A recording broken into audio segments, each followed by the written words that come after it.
नमस्कार, मी मंजिरी मराठे. अडीचच्या बातमीपत्रात आपलं स्वागत. सुरुवातीला एक नजर ठळक बातम्यांवर.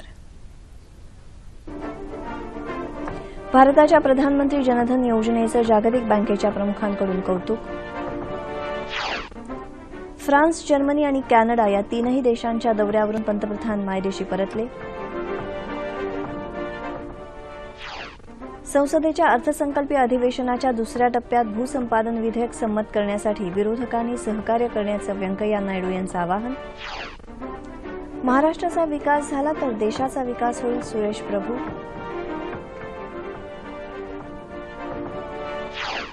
दारिद्र्य निर्मूलन आणि कृषी विकासासाठी राज्य सरकारकडून कृती दलांची स्थापना.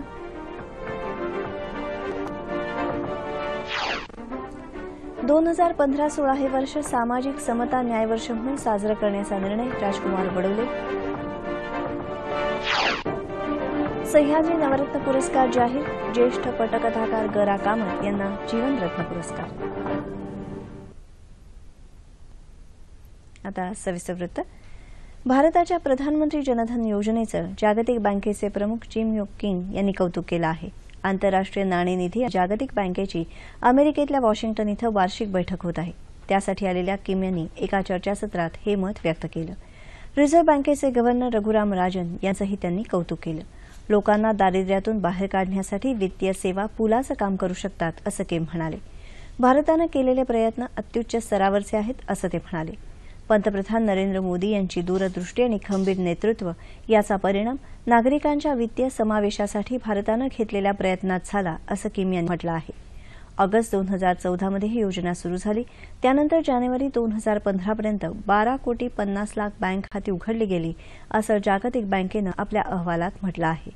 तत्पूर्वी 2013व्या एका सर्वेक्षणानुसार भारतात 40 कोटींहून कमी नागरिकांची बँकेत खाती होती.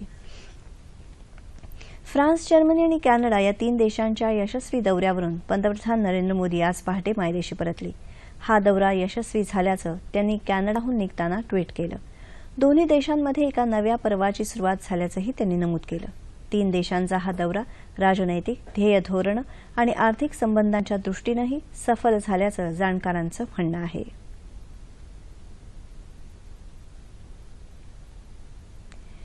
जम्मू काश्मीरमध्ये हुरियत कॉन्फरन्सनं पुकारलेल्या बंदच्या पार्श्वभूमीवर मीरवाईज उमर फारूक यांच्यासह हुरियत कॉन्फरन्सच्या अनेक फुटीरतावादी नेत्यांना त्यांच्या घरामध्ये नजरकैदेत ठेवण्यात आलं आहे.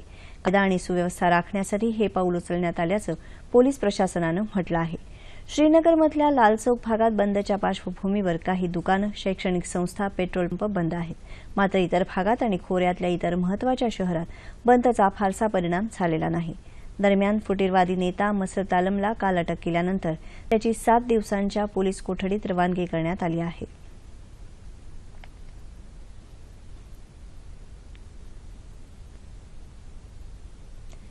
कर्नाटकमध्ये बंगळुरूसह विविध भागात बंदमुळे आज जनजीवन विस्कळीत झालं आहे.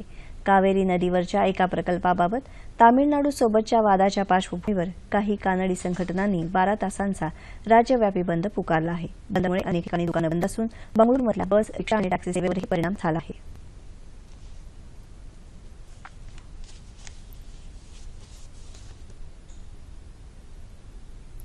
भूसंपादन विधेयक संमत करण्यासाठी विरोधकांनी सहकार्य करावं, असं आवाहन संसदीय कामकाज मंत्री व्यंकय्या नायडू यांनी केलं आहे. हैदराबाद इथं ते काल वार्ताहरांशी बोलत होते. देशाच्या अर्थव्यवस्थेची गती कायम राखण्यासाठी हे विधेयक आवश्यक असल्याचं ते म्हणाले. केंद्र सरकार शेतकऱ्यांच्या हिताची पूर्ण काळजी घेईल म्हणून भूसंपादन विधेयक संमत होण्यास काँग्रेस आणि डाव्या पक्षांनी अडथळे आणू नयेत, असं त्यांनी सांगितलं. या विधेयकावर चर्चा करण्यासाठी आणि त्यावर सूचना करून ते सुधारण्यासाठी विरोधकांनी पुढे यावं, असं नायडू म्हणाले. काँग्रेस शासित राज्यांनी विविध सूचना केल्या आहेत, तरीही काँग्रेस विनाकारण आक्षेप घेत आहे, असं ते म्हणाले. जीएसटी विधेयक, गृहबांधणी विकास आणि नियामक विधेयक यासारखी इतर विधेयकं येत्या 20 तारखेपासून सुरू होणाऱ्या अर्थसंकल्पाच्या दुसऱ्या सत्रात मांडण्यात येणार असल्याचं त्यांनी सांगितलं. रोहा रेल्वे स्थानक आणि दिघी बंदर एकमेकांना जोडण्यासाठी रेल विकास निगम लिमिटेड आणि दिघी बंदर लिमिटेड यांच्यात रेल्वेमंत्री सुरेश प्रभू यांच्या उपस्थितीत आज मुंबईत सामंजस्य करार करण्यात आला. महाराष्ट्राचा विकास झाला तर संपूर्ण देशाचा विकास होईल, असं प्रभू यांनी यावेळी सांगितलं. यावेळी मुख्यमंत्री देवेंद्र फडणवीस, रेल्वे राज्यमंत्री मनोज सिन्हा, केंद्रीय अवजड उद्योग मंत्री अनंत गीते उपस्थित होते. वहां पर हम पोर्ट कनेक्टिविटी देंगे, निजी क्षेत्र के साथ भी, राज्य सरकार के साथ भी, वो पोर्ट इसने डेवलप किया, पोर्ट के साथ भी हम इसी तरह से करा करेंगे ताकि रेल को उसका लाभ। सुरेश प्रभूंनी ती गती पकडलेली आहे आणि या गतीमुळे जी विकासाची गती अपेक्षित आहे या देशाला, राष्ट्राला, देशातील जनतेला, मी पूर्ण विश्वास व्यक्त करतो की या 5 वर्षात त्या विकासाच्या गतीला आम्ही गाठल्याशिवाय राहणार नाही। माननीय पंतप्रधान मोदीजींचं जे काही विजन आहे त्याला अनुसरून खूप वेगानं हे काम सुरू झालं आहे। महाराष्ट्रात देखील गेल्या 3-4 महिन्यांमध्ये आम्ही सातत्याने पोर्टलेट डेव्हलपमेंट करता पोर्ट आणि त्याला सापेक्ष इन्फ्रास्ट्रक्चर हे कसं तयार करता येईल या दृष्टीनं सातत्याने काम करतो। माहिती आणि प्रसारण मंत्रालय लवकरच राज्य पातळीवर एसएमएसच्या माध्यमातून बातमी देण्याची सुविधा सुरू करणार असल्याची माहिती माहिती आणि प्रसारण राज्यमंत्री राज्यवर्धन सिंह राठोड यांनी दिली आहे। जयपूर इथं काल झालेल्या कार्यक्रमात त्यांनी ही माहिती दिली। स्मार्टफोन नसतानाही देशातल्या नागरिकांना या सुविधेचा लाभ घेता येणार असल्याचं राठोड यांनी यावेळी सांगितलं।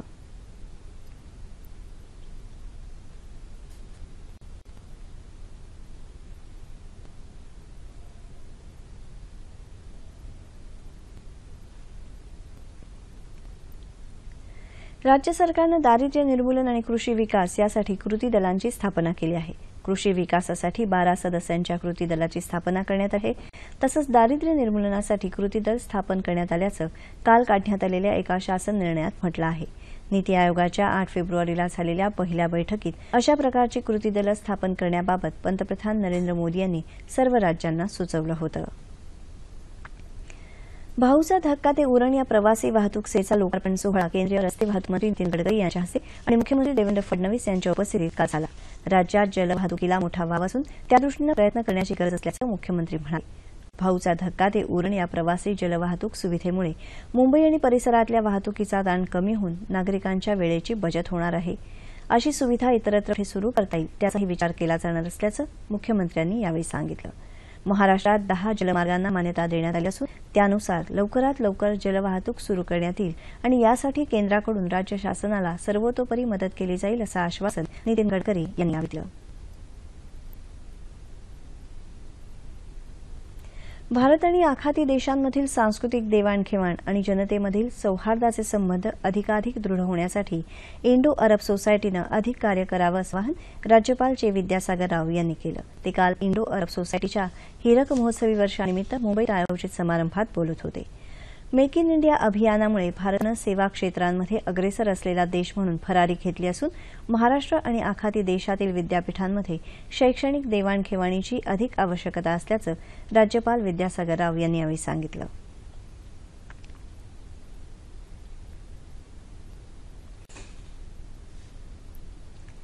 भारतरत्न डॉ. बाबासाहेब आंबेडकर यांच्या 125व्या जयंतीचं औचित्य साधत 2015-16 हे वर्ष सामाजिक समता आणि न्याय वर्ष म्हणून साजरा करण्याचा राज्य शासनानं निर्णय घेतला असल्याची माहिती सामाजिक न्यायमंत्री राजकुमार बडोले यांनी दिली आहे।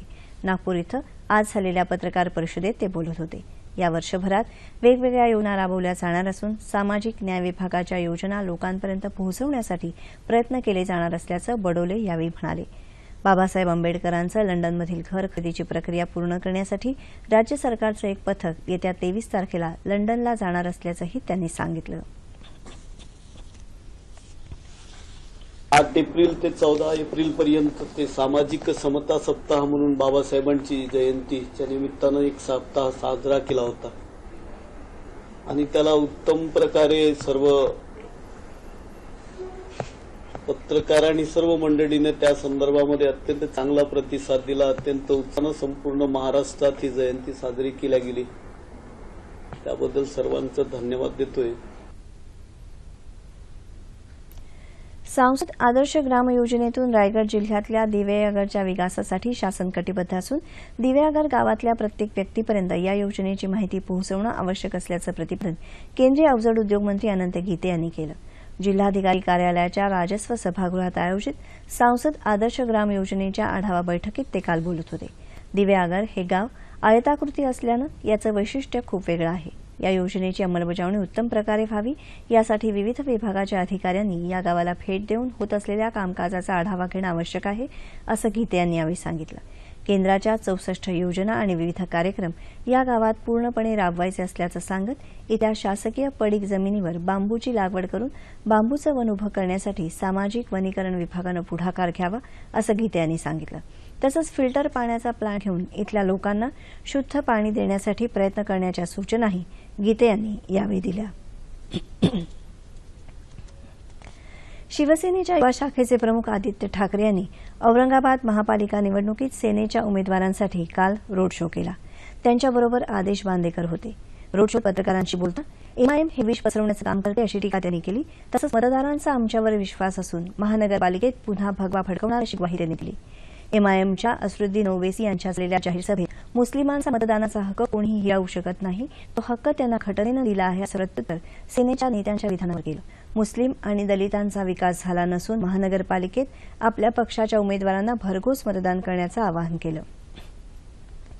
जागतिक दर्जाच्या शहराची अवस्था बकाल झाली असून औरंगाबाद महानगरपालिकेतील सत्ताधाऱ्यांनी शहराचा नाही तर स्वतःचा विकास केला आहे अशा शब्दात माजी मुख्यमंत्री आणि काँग्रेसचे प्रदेशाध्यक्ष अशोक चव्हाण यांनी औरंगाबाद महानगरपालिका 2015च्या निवडणुकीत टीका केली.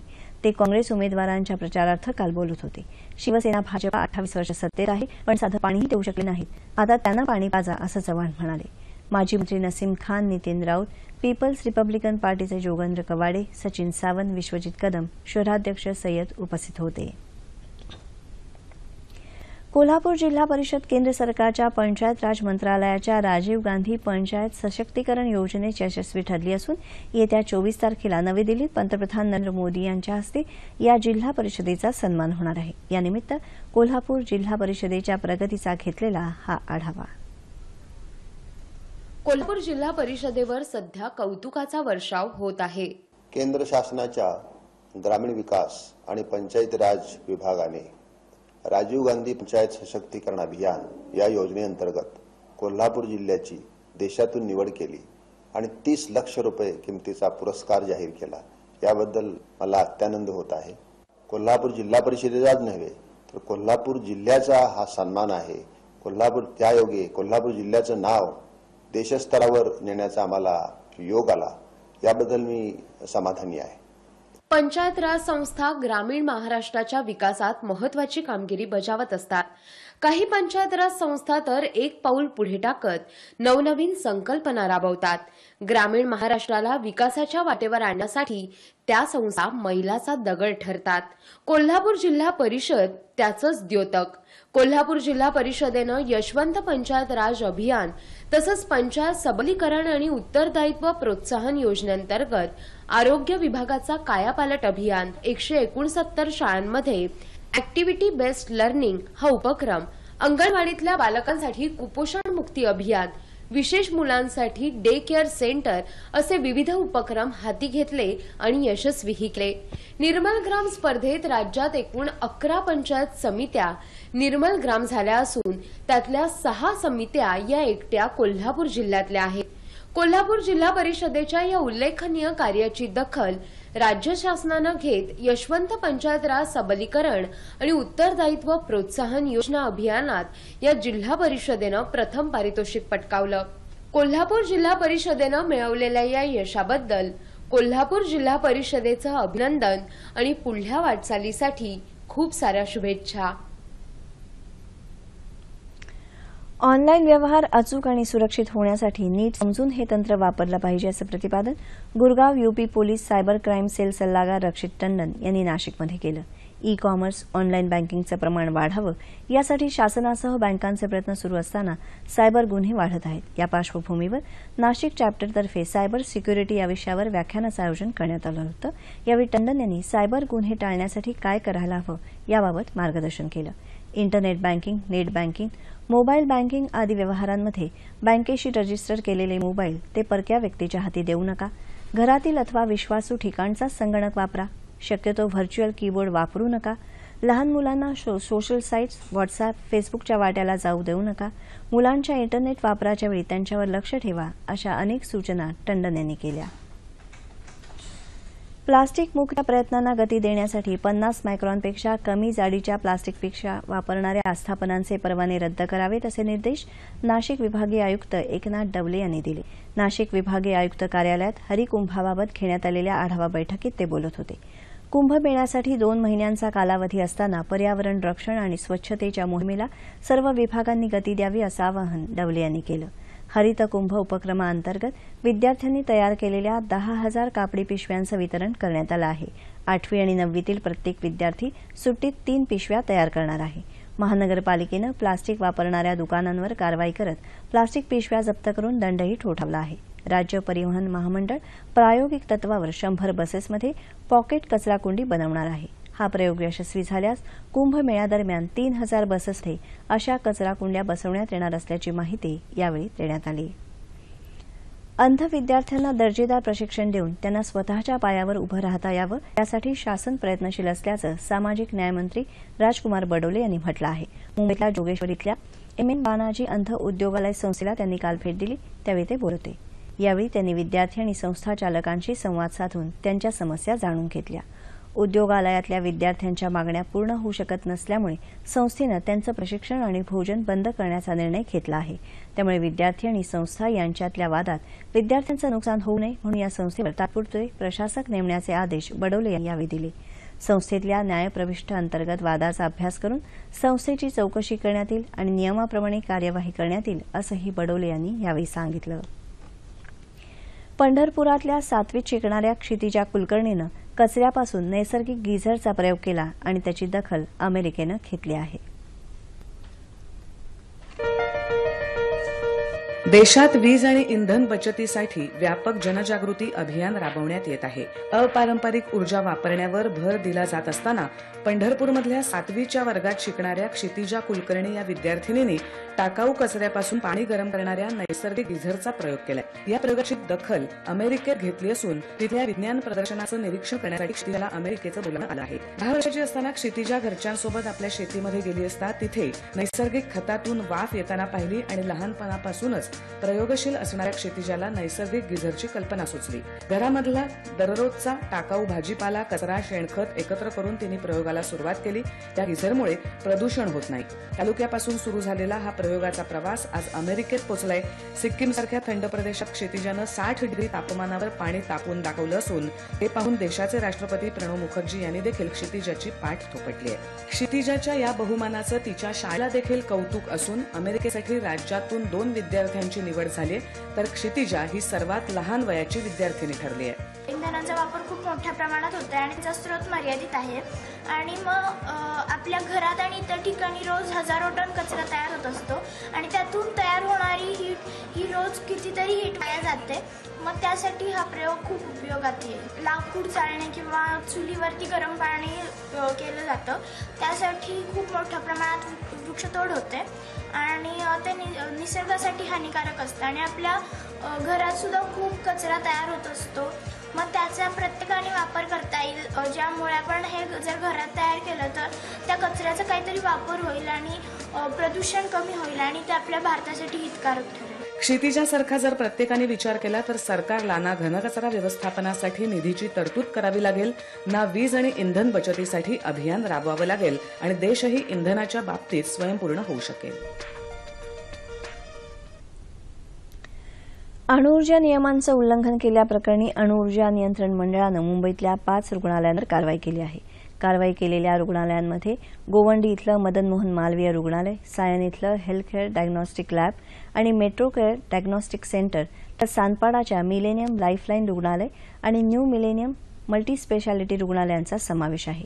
या रुग्णालयात वापरात असलेल्या एक्स-रे मशीनला अणुऊर्जा नियंत्रण मंडळाकडून प्रमाणपत्र मिळालं नसल्याचं समोर आलं आहे. तसंच मुंबईतल्या आणखी 4 रुग्णालयांना मंडळानं इशाराही दिला आहे आणि मंडळाचं नोंदणीकरण 30 दिवसात घेण्याची सूचना केली आहे.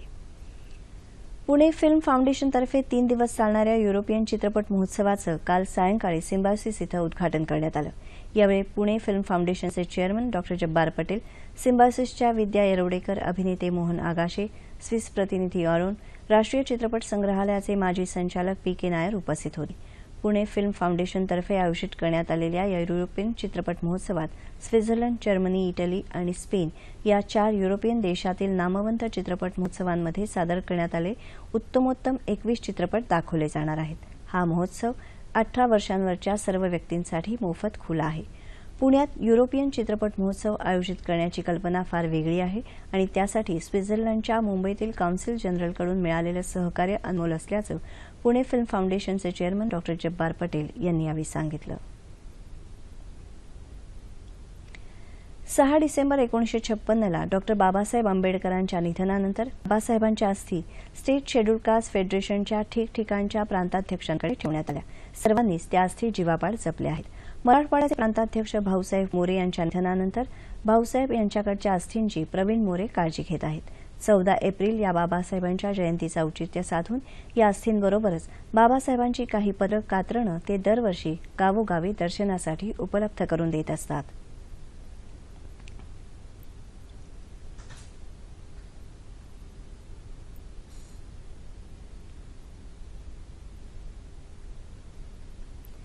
विविध क्षेत्रात आपल्या कार्याचा आगळावेगळा ठसा उमटवणाऱ्या मान्यवरांना दूरदर्शनच्या वतीनं दरवर्षी सह्याद्री नवरत्न पुरस्कारानं गौरवण्यात येतं. यंदाच्या 14व्या सह्याद्री नवरत्न पुरस्कारांची घोषणा काल मुंबई दूरदर्शन केंद्रात आयोजित पत्रकार परिषदेत केंद्राचे अतिरिक्त महासंचालक मुकेश शर्मा यांच्या वतीनं करण्यात आली. ज्येष्ठ कथा पटकथाकार ग.रा. कामत यांना जीवन गौरव पुरस्कार जाहीर झाला आहे. याशिवाय ज्येष्ठ गायिका उषा मंगेशकर यांना स्वररत्न, ज्येष्ठ पत्रकार सुरेश द्वादशीवार यांना रत्नदर्पण, नाट्यकर्मी जयंत सावरकर यांना नाट्यरत्न, जलतरणपटू वीर धवल खाडे यांना रत्नसौरभ, शिल्पकार बी.आर. खेडकर यांना कलारत्न, साहित्यिक डॉ. सदानंद मोरे यांना साहित्यरत्न, ज्येष्ठ लेखिका डॉ. तारा भवाळकर यांना रत्नशारदा, ज्येष्ठ अभिनेते दिग्दर्शक महेश कोठारे यांना चित्ररत्न आणि उद्योजक बाबा कल्याणी यांना रत्नवैभव पुरस्कार जाहीर झाले आहेत. सन्मानचिन्ह आणि मानपत्र असं या पुरस्कारांचं स्वरूप आहे. संगीत, नाट्य, चित्रपट, पत्रकारिता, शिक्षण, क्रीडा, उद्योग, समाजसेवा अशा विविध क्षेत्रांमध्ये अलौकिक कामगिरी करणाऱ्या व्यक्तींना दूरदर्शनच्या नवरत्न पुरस्कारानं सन्मानित केलं जातं. यावर्षीच्या नवरत्न पुरस्कार निवड समितीची धुरा प्रशासकीय अधिकारी आणि माजी मुंबई महानगरपालिका आयुक्त करुण श्रीवास्तव, निवृत्त न्यायाधीश सी.एल. थूल, ज्येष्ठ चित्रपट अभिनेत्री सुहास जोशी, ज्येष्ठ पत्रकार गिरीश कुबेर, ज्येष्ठ उद्योजक विजय कलंत्री यांनी सांभाळली. मुंबईतील रवींद्र नाट्य मंदिरात 23 एप्रिल रोजी राज्यपाल चे. विद्यासागर राव यांच्या हस्ते या सन्मान मूर्तींचा गौरव केला जाणार आहे. या परिषदेला सह्याद्री वाहिनीचे ब्रँड अँबॅसेडर ज्येष्ठ अभिनेते विक्रम गोखले, निवड समितीचे सदस्य सी.एल. थूल, विजय कलंत्री आणि इतर मान्यवर उपस्थित होते. जो कि जिसका कि किसी को पता भी नहीं रहता जो नेम्स होते हैं, पर यस जो पहले भी उन्होंने कहा वो सभी यूनानिमस होते हैं अपनी चॉइस में जितने भी लोग चूज किए. और सबसे अच्छी बात है जो लास्ट ईयर जूरी थी उसने एक अच्छा हमको सजेशन दिया कि एक जीवन रत्न दीजिए ना, लाइफ टाइम अचीवमेंट जब आप दे रहे हैं, और ऐसे लोगों को जिनको कि कुछ भी नहीं मिला हो. हर साल एक और अच्छा है कि इस अवार्ड की क्रेडिबिलिटी और बढ़ जाती है क्योंकि गवर्नर ऑफ महाराष्ट्र इसमें पार्टिसिपेट करते हैं. गेल्या महिन्यात गाझियाबाद इथं झालेल्या राष्ट्रीय पॅरा ऑलिम्पिक अजिंक्यपद स्पर्धेत खेळाडूंना दिलेली वाईट वागणूक आणि अंतर्गत कलह या कारणांवरून आंतरराष्ट्रीय पॅरा ऑलिम्पिक समितीनं भारतीय पॅरा ऑलिम्पिक समितीला अनिश्चित काळासाठी निलंबित केलं आहे. भारतात पॅरा अॅथलेटिक्सचा सातत्यानं विकास करण्यासाठी समितीचे सर्व सदस्य एकत्रित प्रयत्न करणार नाहीत तोपर्यंत हे निलंबन कायम राहील असं आंतरराष्ट्रीय पॅरा ऑलिम्पिक समितीनं आपल्या पत्रात म्हटलं आहे. भारतीय पॅरा ऑलिम्पिकमध्ये प्रदीर्घ काळापासून चाललेली गटबाजी आणि वाद यावरून हा निर्णय घेतल्याचं आंतरराष्ट्रीय पॅराऑलिम्पिक समितीनं म्हटलं आहे. याच्या तपासानंतर क्रीडा मंत्रालयानं काल भारतीय पॅराऑलिम्पिक समितीला कारणे दाखवा नोटीस जारी केली आहे. तसंच राष्ट्रीय क्रीडा महासंघाची मान्यता का रद्द करू नये असा सवालही केला आहे. हवामान. विदर्भात बहुतांश ठिकाणी आणि मराठवाड्यात अनेक ठिकाणी किमान तापमान काल सरासरीपेक्षा 2 ते 5 अंश सेल्सिअसनं कमी आढळून आलं. येत्या 24 तासात कोकणात तुरळक ठिकाणी पाऊस पडण्याची शक्यता हवामान विभागानं वर्तवली आहे. राज्यात इतरत्र हवामान प्रामुख्यानं कोरडं राहील असा हवामान विभागाचा अंदाज आहे. ठळक बातम्या पुन्हा एकदा. भारताच्या प्रधानमंत्री जनधन योजनेचं जागतिक बँकेच्या प्रमुखांकडून कौतुक. फ्रान्स, जर्मनी आणि कॅनडा या तीनही देशांच्या दौऱ्यावरून पंतप्रधान मायदेशी परतले. संसदेच्या अर्थसंकल्पीय अधिवेशनाच्या दुसऱ्या टप्प्यात भूसंपादन विधेयक संमत करण्यासाठी विरोधकांनी सहकार्य करण्याचं व्यंकय्या नायडू यांचं आवाहन. महाराष्ट्राचा विकास झाला तर देशाचा विकास होईल, सुरेश प्रभू.